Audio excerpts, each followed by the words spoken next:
So yun, what's up mga boss? For today's video, makikita nyo napakabilis ng transition.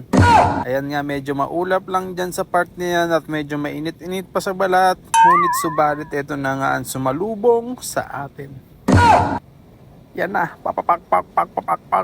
putik na yan. Kaya nga wala lang tayong nagawa dyan, kaya kailangan natin kagad makapunta sa silungan. Kasi ang customer natin ay papasok pa lang sa kanyang pagtatrabahuan at ganyan kalakas ang ulan.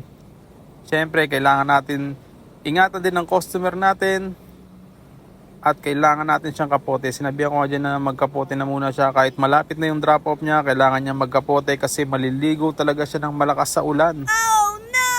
At agad-agaran ko nga kaagad yan na kinuha ang kapote at sinuot sa kanya. Pati nga yung mga kapwa natin MC Taxi Rider, sa lubong talaga na malupit. Mabibigla ka dahil dyan nasa gitna kayo.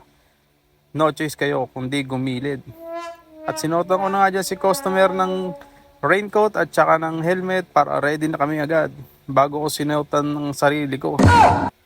Siyempre kailangan natin i-safety muna ang ating customer. At after nga niya, nagsuot na nga rin ako ng raincoat para bakbak na ulit. Hindi ko na nga sinuot yung pambaba kasi lalong tatagal lang kung bababasa ang ating customer. Kasi yung sapatos nila wala naman dyan rain boots. Kaya nga agad-agaran ko din lagyan ng plastic ang camera baka mamaya masira at saka ang ating cellphone. Oh no!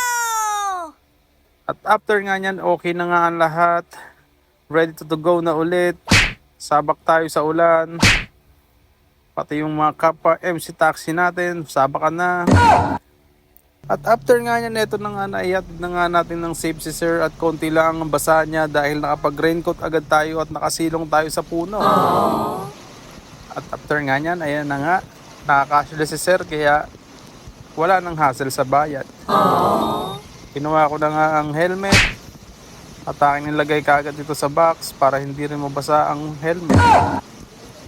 Ang raincoat ay dyan na muna yan. Mamaya na yan. Ipapagpag muna natin yan bago natin ipasok sa box. Para hindi mabasa ang loob ng box. At ayan nga. Ingat tayong lahat palagi at ride safe sa atin lahat. Dahil di natin alam ang panahon na biglang bumubuhos ang ulan at bigla rin naman umiinit. Ingat kayong lahat palagi. God bless you!